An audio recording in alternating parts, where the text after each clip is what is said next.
But if we know there's no debt, and yet we're sending a debt notice out to someone, isn't that stealing?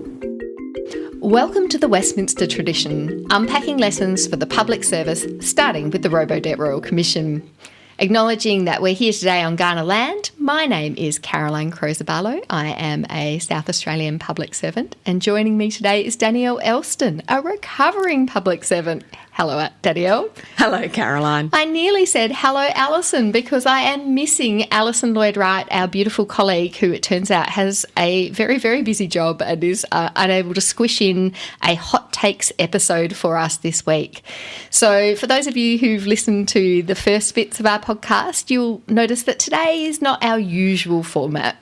If you're new to our podcast, I suggest you go start with episode 1, the Robodebt Explainer. And, by the way, thanks to everyone who provided feedback on how unhelpful our non-numbering of the episodes was. We really do appreciate the feedback, and please keep it coming. But we were keen to get an episode out today, weren't we, Danielle? Yes. Yeah.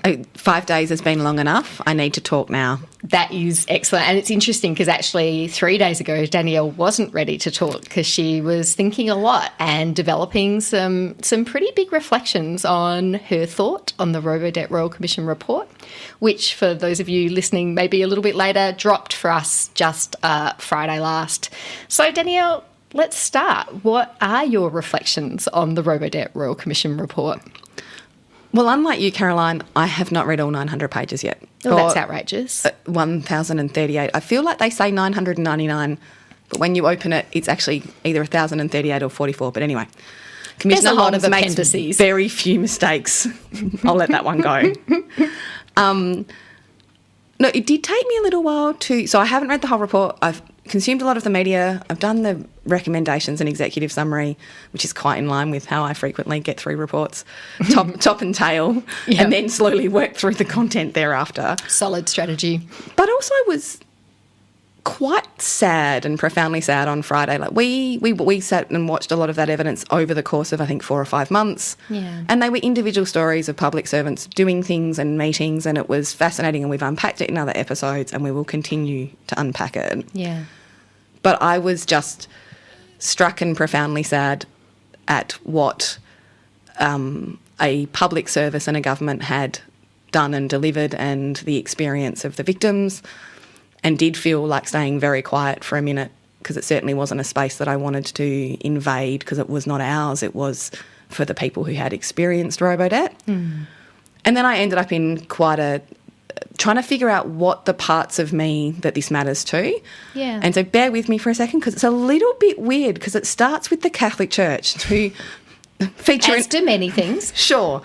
And I mean, I'm sure have their own podcasts all over the place for the things they've done. Yeah. And as a young person, so I would identify myself as culturally Catholic, which I would never have done in my teens or early 20s.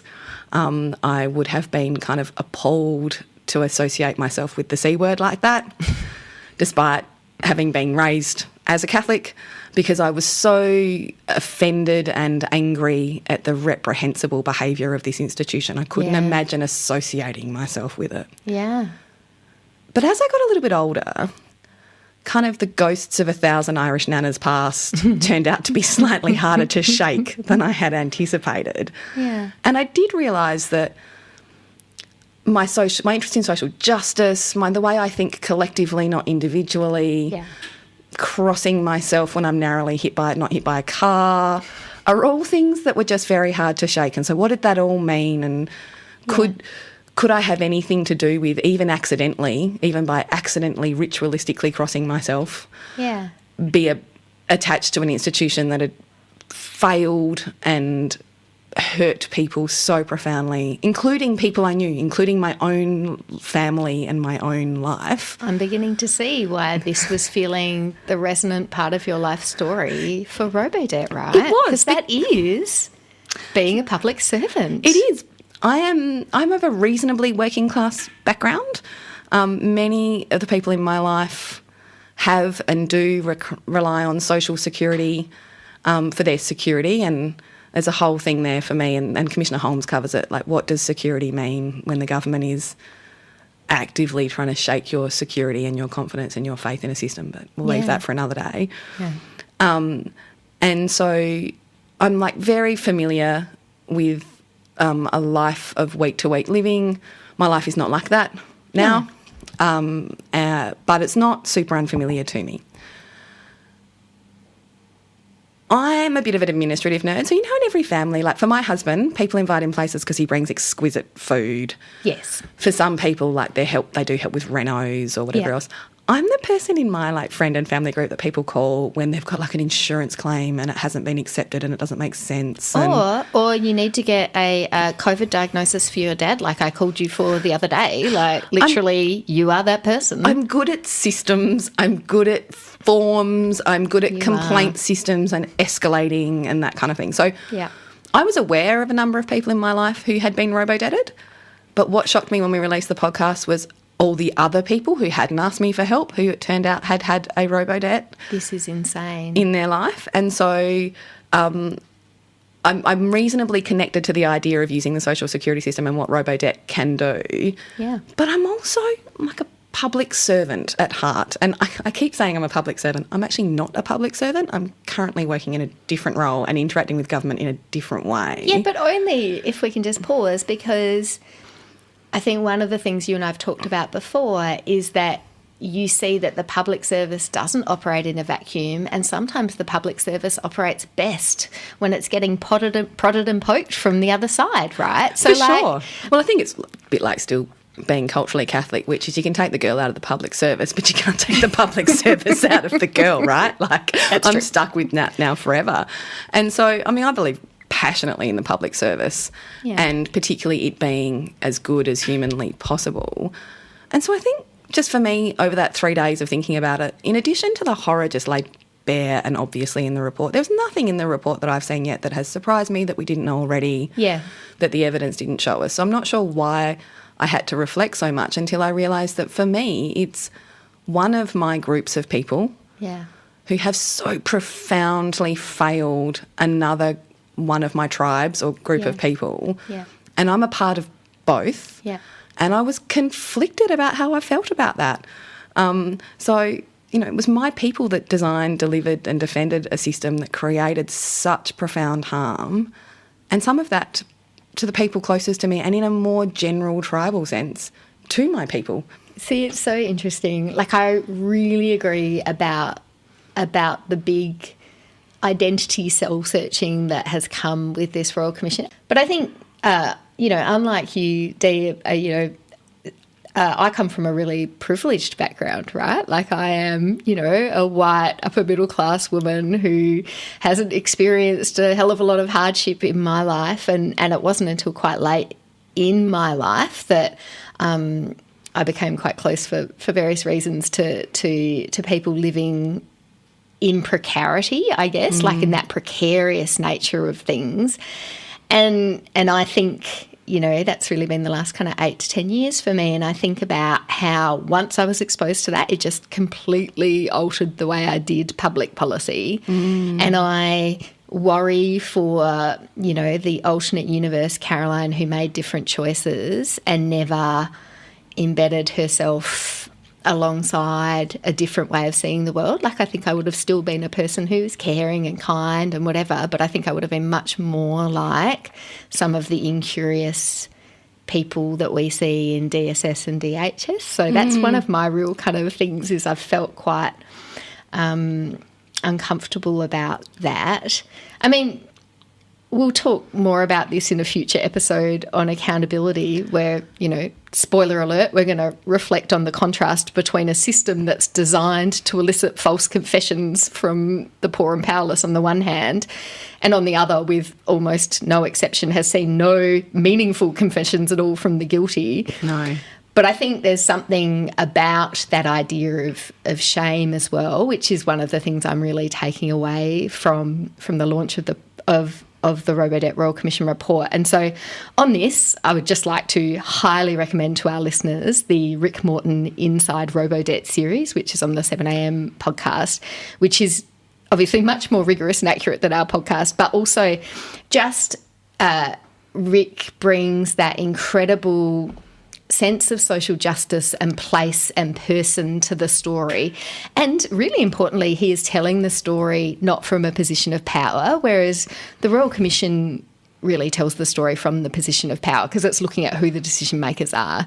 And look, on that, if any of this has piqued interest in those ideas of living in a precarious fashion, like I will go further and say Rick's books on money and 100 Years of Dirt, absolutely, which are nothing to do with the Robodebt Royal Commission, but there's a baseline level of familiarity, and particularly on money. I think the other one is Rick's story of his own story. Absolutely. But the relationship with money, I think, is another more like a baseline reference than a specific reference. Yeah, I couldn't agree more. But yes, highly recommend the Rick Morton Inside Robodebt series. I am loving the Social Engineering of Shame episode, which features Professor Darren O'Donovan, and is actually an incredibly dark take on the modern bureaucracy, which really talks about the almost impossibility of accountability in the way that modern bureaucracy is set up. And it was fascinating. And I don't know if I'm just eternally hopeful. And I think we need to talk about, the very legitimate criticism that I've seen around on social media of there being a potential industry of planning days and everyone going, I looked at Robodebt and I'm a better public servant. Yeah. And recognising that this podcast could be seen as part of that. Absolutely. I think, like, you can kind of walk and chew gum on it in the sense that I think that is a risk. I heard, I listened, I left, I had a muffin, it was a bit stale. They're always stale. Sorry. But I still think there's value in having a conversation about what it is and what it means and what we can learn and do better. I can't give up on the public service. Yeah. I have seen some takes, some hot takes that are like, it's done. Yeah. No, like the Westminster tradition has a long history of supporting democracy. Yeah. It has failed. Yeah. Egregiously failed. It has egregiously failed. And there are good people in it somewhere and lots of good people in other places, and we have to do something. And if some of that lands flat or is self-aggrandising or anything else, then I'm prepared to take. I want to take that risk. Absolutely. So I listened to that episode, the Darren O'Donovan one, with a kind of like, it was very dark, and it chipped away at my hopefulness about what happens next. But I'm just, eternally optimistic generally. Yeah, maybe people should listen in reverse order, because the episode that comes before is Colleen Taylor, the whistleblower episode. Did that make you feel a bit more optimistic, It made me feel hugely optimistic. I mean, I love Colleen Taylor. When we watched that live, I then went back and rewatched it that night when they used to upload them at the end of the night, because I just was like, that is the best of the public service. Colleen was brave. She was smart. Yes. She knew the answer.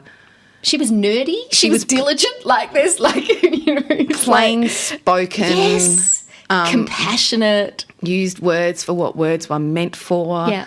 Not expert at finding words to, reverse the meaning. And listening to her, because, until now we've had her, I think we had her written submission and then we had her evidence, which of course is incredibly formal. So listening to her with Rick Morton. Press biscuits upon him. It's just perfect. Was just completely perfect. So, I think she becomes iconic in the process. Yeah. In some ways for what has been lost over a long period of time in the public service, which is that connection to the way Colleen thinks and works and where we would like to head back to. Well, that is actually just the most beautiful segue to our hot takes and takeaways, because, Danielle, I was so pleased to see that one of Commissioner Holmes's recommendations is something that you have been banging on about.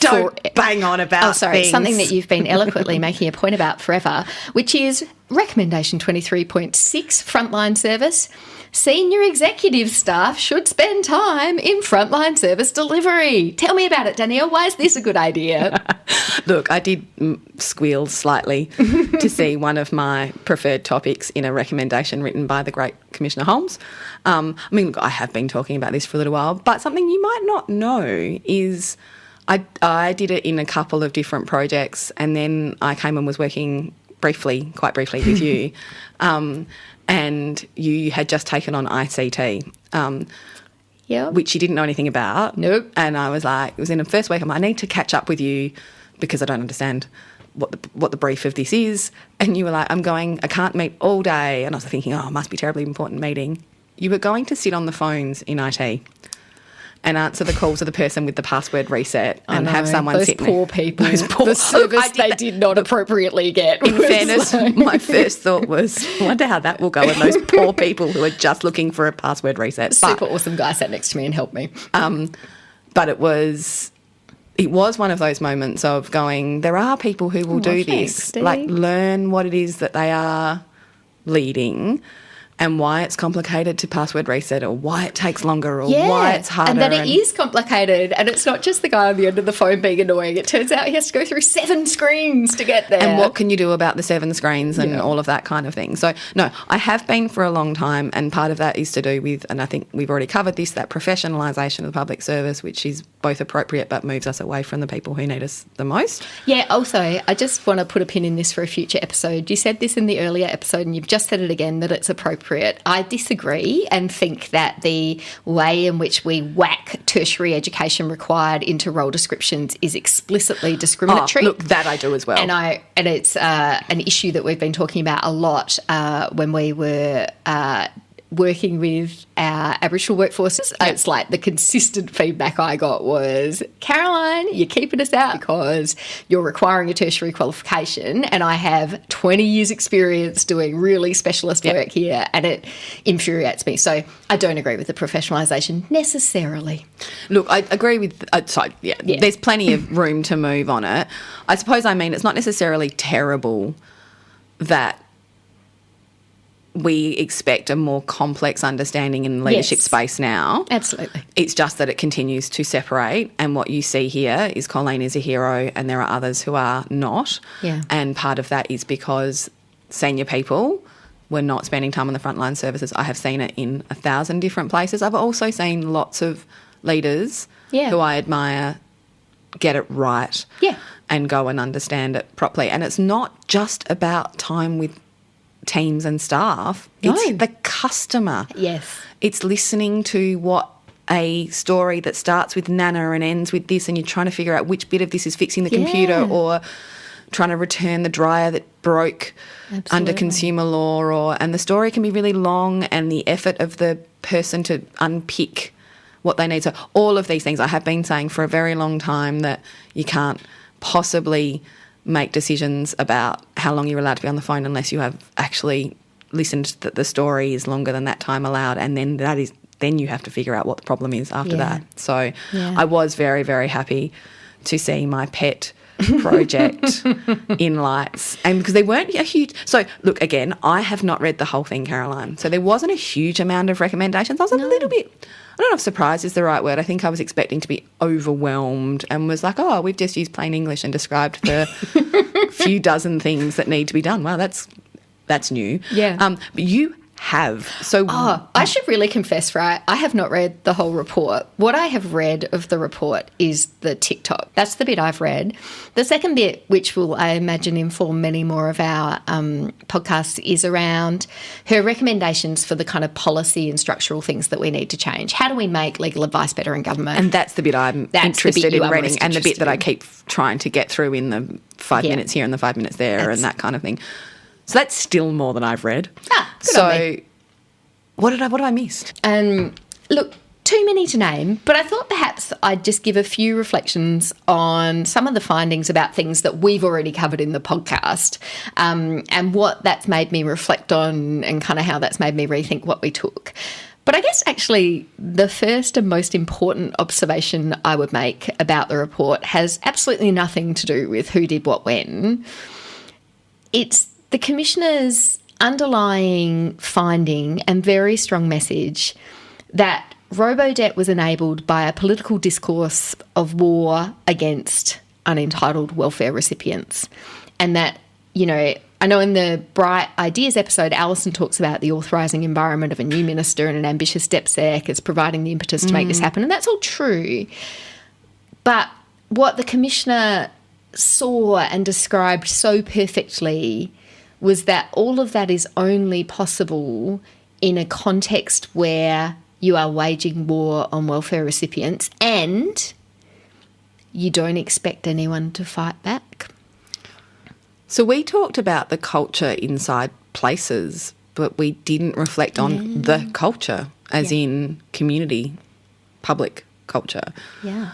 And that's what the Commissioner has done in that whole part of it is talk about what was, and it sounds to me, and the things I've heard and read, like not just the culture in a political sense, but in a real Australian or public sense is what was the environment that allowed it to. What is our national identity? Are we a national identity shaped by lifters and leaners, or are we a national identity shaped by a sense of mutual aid and assistance? Like, that's really what she's asking us to reflect on.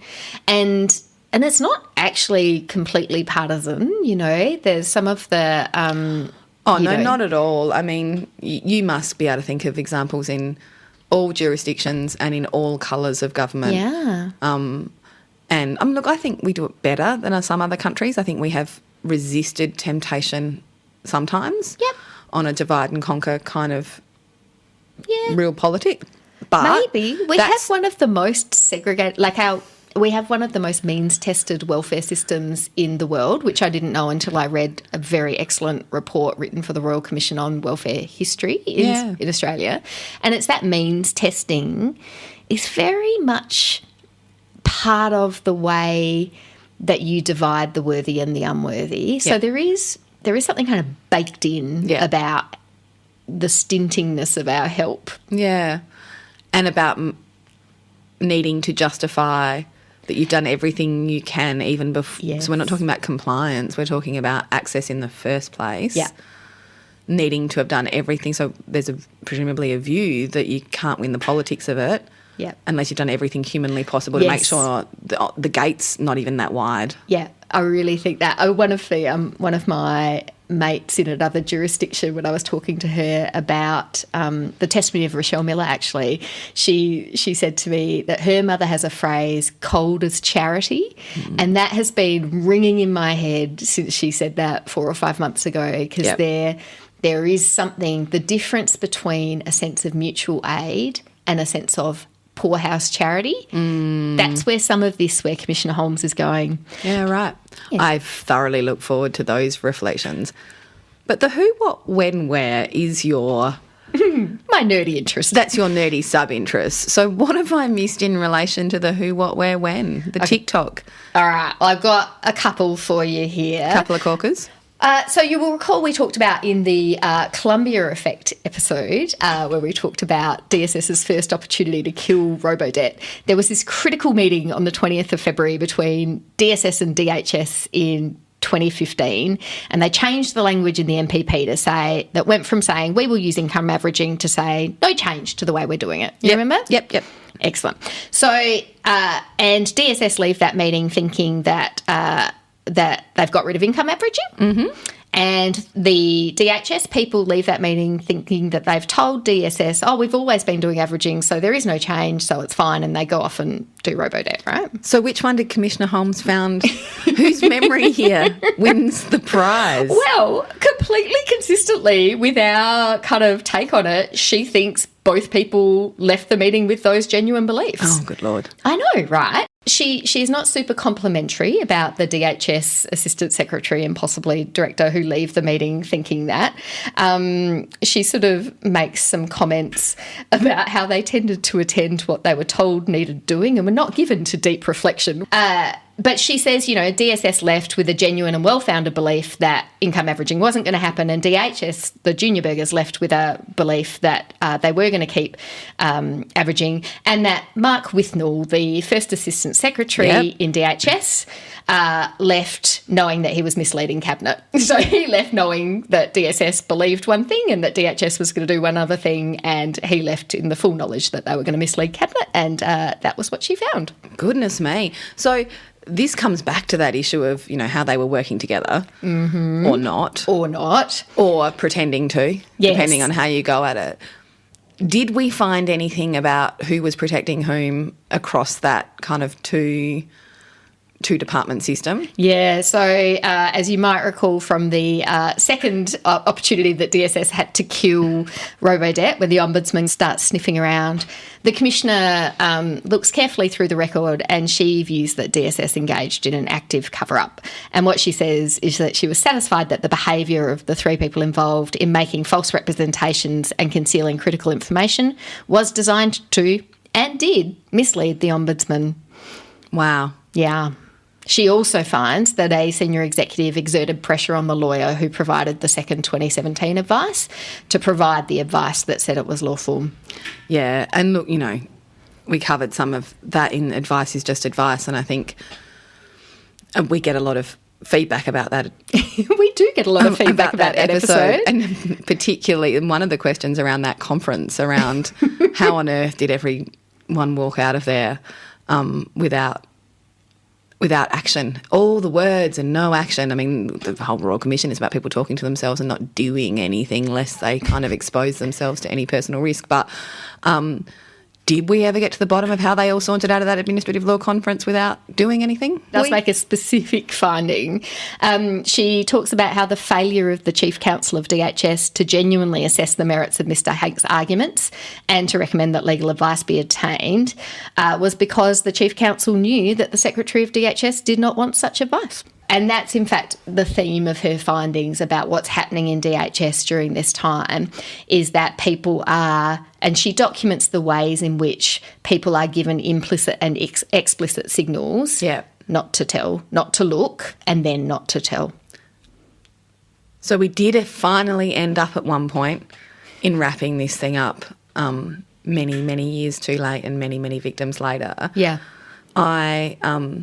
I have always been more interested in the fact that it was very ineffective and immoral than illegal. Yeah. Well, because to me, that's just a clear cut. It's a yes/no answer. Yeah. Whereas ineffective and immoral, I mean, they turn out to be pretty clear cut in the end, but you have to look at it properly. Whereas I think the line in the Act says it's illegal, so I find that less kind of complex. But more baffling that it takes so long, right? Oh, look, yes, certainly. Like that's the flip side of that. Absolutely. But I know that you've always been fascinated by how that advice moves and how they wrap it up. Yeah. And I always found Renee Leon reasonably sympathetic in the sense that a very different character to some of the others. But she did hang on to that last nail that was going to be the death of Robodebt. She hung on to for, I can't remember, 6 weeks or so. Oh, yeah. Was there any finding about the wrap-up process? Yeah, so even further back from that, so if you recall, they get the kind of Masterton Prospects advice in March of 2019, something like that. And do you remember how long it takes them to ask the Solicitor General? 5 months. 5 months, now. So the Commission finds... We're going to be a whiz on the quiz circuit. So true. Please invite us to your pub quizzes. Actually, don't, because we're fiercely competitive and you probably wouldn't like us very much. But the Commission finds that the delay in briefing the Solicitor General was unacceptable. Yep. So she looks at all their excuses and she says, I think you suggested, Danielle, you might have texted that one in. She suggests that it was a very simple piece of advice to request and that they should have requested it. But it's interesting because when you get to kind of once Renee Leon has the Solicitor General's advice, the Commissioner has some more sympathetic words for her about her delay in telling Minister Roberts. And I'm intrigued by this because it's worth noting she also found that that Renee Leon made a statement that was that misled the Ombudsman. So she's sort of made some crunchier findings. Yeah. But she says at this point, there's no suggestion that Ms Leon was acting in bad faith at any time. It is possible that her hesitance in passing on the opinion to the Minister and her colleague at DSS was, at least in part, symptomatic of a culture at Services Australia and DSS that discouraged the conveying of adverse information, a culture that existed long before Ms Leon's tenure as Secretary. Now, you laughed when I said that, Dee. Was that kind of out of the shock of the idea that a Secretary... No, it was more that we're back to the culture and authorising environment. Yeah, fascinating, right? Right, so... We had until now been talking about the cultures of these places that was set by Secretary, and what I hear there probably wasn't laughing, more just... Yeah, aghast. It was kind of a gobsmacked Yeah, guffaw. well, is that what Commissioner Holmes is saying is that the Secretary was in a culture as well. Yeah. That's what she's saying. Yes. And so we talk about the mid-ranking managers and leaders and how they struggled with culture under Catherine Campbell, and then didn't always make the choice that we would like them to make. And then we gave some kudos, or no, not kudos, but some kind of thought to the fact that they were in a culture that made it really hard. Yeah. What Commissioner Holmes is saying there is so was Renee Leon. Was the secretary. And we hadn't really, I don't think we have canvassed what culture is a CE or secretary in. Yeah, and I think that's one of the things that we have got a lot of feedback about the discussion around Renee Leon's actions there. And I think, you know, I'd said something like she just wanted to make sure it was tidy before she went. And I think the feedback we've been getting is from people who are like, yeah, I would want to make that tidy too. And I feel like there's an anxiety that is managed by making things tidy. And so there's a kind of anxiousness that feels relevant in that cultural conversation. That's really interesting. That talks, I mean, what some of these things you've been going through, the TikToks, are about much bigger cultures, Australian culture, the culture of a cohort of secretaries or secretaries to cabinet, etc. Than when you think about it just when you crunch down incident by incident and witness by witness, you're talking about the culture in a department. And so I think one of the things Commissioner Holmes appears to have done is lifted up even further than that. Yes, it is that. It is an incredible read, and I really do encourage people to read it. It might be 900 pages, but she does this beautiful thing where she just puts one idea per page, essentially. Oh, look, the bits I've been picking out, I feel like I'm able to read chunks, and having read other Royal Commission and other reports, they are not always so generous to the reader. So it's very plain. It's written in very plain English. It is. There's no attempt to appear smarter than the next KC and the next judge by making it complex. But it's not dumbed down in any way. Like, it's incredible the way she does that. Oh, no, I mean, I don't think that they're mutually exclusive, though, is the thing. Well, look, Dee, what have your other reflections been from the Royal Commission? Any sort of final thoughts you want to leave us with? Oh, look, there's been lots. One of the things that I keep seeing in some of the commentary is careerist public servants and careerism. And I've always been a bit baffled by this being a bad thing, in the sense of, well, what's wrong with making a career out of the public service? I've always been a bit like, hang on, is that me? I've got a career. I've got a career in the public service, and I don't mind taking on leadership roles when they're offered to me. What's wrong with aspiring to leadership? What I see now, and reading the report and reflecting on other people's excellent podcast, is that careerism means hanging on to that career at all costs, no matter what. Yep. And that's terrible. Yep. And I can't sign up to anything that sounds, smells, looks like that. Yeah. And it's particularly terrible for me because these aren't people without options, right? Like, these are not recipients of social security. Absolutely. Or frontline Centrelink workers. For whom they don't have other options. Like, there's, you know, God help me, but the consulting circuit. Like, there are other options for senior people, and so they could have been courageous and got other roles. And so I have now, it's a very small reflection, I now don't like the word careerism. I never understood it until now. Now I realise it's not about aspiring to be good and a good public servant. No. It's about hanging on and going higher no matter what. Yeah. And so that's one of mine. Look, the response to the podcast has just been overwhelming, right? Like, our little side hustle on a Bunnings trestle with Christmas tablecloths to stop the noise, which I'm reliably informed hasn't worked because I flap my arms all the time and I seem unable to stop. So I just had no idea there were so many nerds out there, to be honest, and so interested in reflecting on their practice as a public servant. The feedback's been just fabulous, and they're prepared to come on a journey where we learn how to tell a story and how we do audio, and that has been overwhelming. I'm looking forward to... We have not finished this story by a long drop, and so there's a fair bit left to go. Yeah, so stick with us. Future episodes will be back on script, less about us, more about Robodebt. We've got episodes lined up on whistleblowers. We're hopefully going to talk to some people involved in the activism campaign and what could have worked differently. We're going to talk about accountability, as I mentioned. morality, which is a word we don't often use in No. the public service. And I'm interested, because I haven't been a part of preparing this, about what you mean when you say morality as opposed to ethics, because we talk about the code of ethics. Oh, gosh. I think I feel like I've just been given a quiz I'm going to fail. So let me pass on and say we're also going to have Danielle's famous Christmas leave episode. That one's coming up too. So thanks again, everyone. Please continue to send through suggestions for topics for episodes and your feedback. We really appreciate it. Till next time. Till next time. This podcast was recorded on Kaurna land, and we recognise Kaurna elders past and present. Always was, always will be. Just some appropriately bureaucratic disclaimers. Those of us in the employ of the state government speak in a strictly personal capacity, consistent with the Public Sector Code of Ethics that permits public servants to promote an outcome in relation to an issue of public interest, in this case, the betterment of the public service. Nothing we say should be taken as representing the views of the government or our employers. While we've tried to be as thorough in our research as busy full-time jobs and lives allow, we definitely don't guarantee that we've got all the details right. If you want rigorous reporting on Robodebt, we recommend the work of Rick Morton at the Saturday Paper, Chris Nouse and Luc Henrique Gomez at the Guardian, Ben Eltham at Crikey, and of course, the Robodebt Royal Commission itself. Please feel free to email us corrections, episode suggestions or anything else at thewestminstertraditionpod@gmail.com. Thanks to Pampot Audio for our intro and outro music. Till next time.